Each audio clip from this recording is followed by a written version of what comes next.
Talks here on Billingham Stars TV. I'm delighted to be joined by Andy Finn. He made his return last weekend. Andy, thanks for joining us today. No worries, mate. We'll start with the question: How did it come about that you've rejoined the Billingham Stars? Basically, with the weather being bad and the nights getting darker, I'm working Monday to Friday at the minute. I needed something to fill my weekends with, to give it a bit of substance, really, and something to do on a night after work. I've been playing golf during the summer, not very well, but I've been trying, and that's obviously not possible. I've got a wedding coming up, so I could do a shift in some pounds and get in a bit better shape. And to be honest, I've started to miss it, which is something over the past 3.5 years I haven't really done. Mm-hmm. So that for me was a big indicator. So is it like you and I, obviously, we were looking for somebody because of the circumstances, we were looking for somebody, but you're kind of expecting wish to get back so anyway? I think only a couple of people know this, but I was sneakily plotting my return anyway. So you might have noticed I was on the Comets, the rec team practice a couple of times. So that was to try and come back on the team. I had that intention anyway. Paddy's ban obviously accelerated my return. Yeah. So I guess through some unfortunate circumstances for some players, I came back probably quicker than I wanted to. I wanted some more ice time with the Comets, and then I wanted a couple of practices with the Stars, but now I'm glad I've come back as quick as I have, because I've thoroughly enjoyed the last couple of weeks.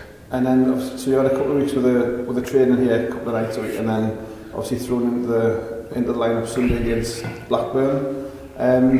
Obviously when we announced your signing, there was a huge positive reaction to that on social, which you must have been pleased to see, and then obviously getting back on the ice and you're kind of straight into the action. Yeah, well, I think the positive reaction was definitely around the media team's mystery post to the Rubik's Cube. The lads had it in the dressing room, had a good laugh at that. And it's quite funny because like my hockey nickname is the Cube, because of my body shape. But it's weird how many people don't know that. You kind of just assume everyone does. Yeah. So it was nice to see the positive reaction. And yeah, it was really good just to... I think I'd only had one practice with the Stars. No, maybe it's two. So it was nice to just get a game out of the way. You don't really want that first game hanging over you especially when you're 32 and you haven't played for 3.5 years. You just want to get out of the way. And this is straight in the action, sliding, block shot, tick, mistimed hip check, penalty, tick, shot and roll, tick.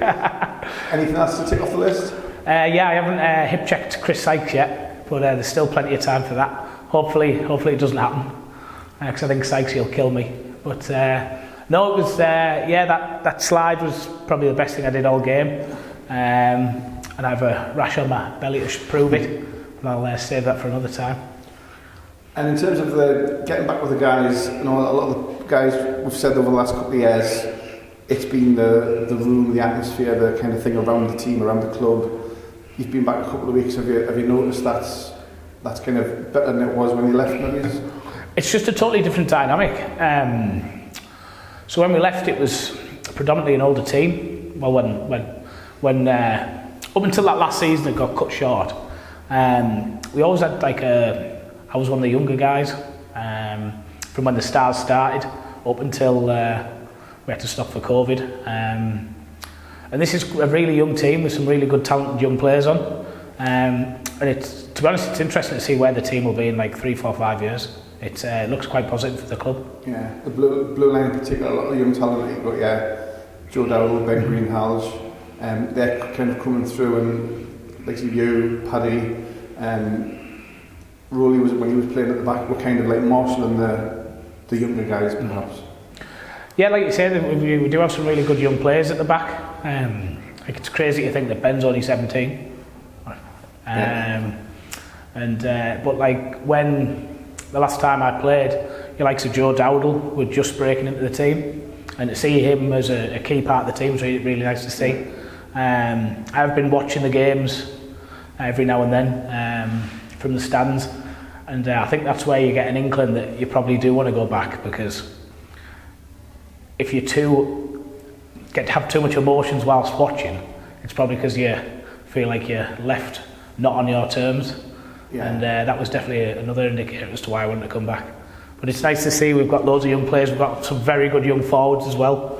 I noticed Blackburn had some very good face cages at the weekend, and I think that's what this league should be, along with the Division 2 team. I think these are development leagues to push players into the National League and the Elite League.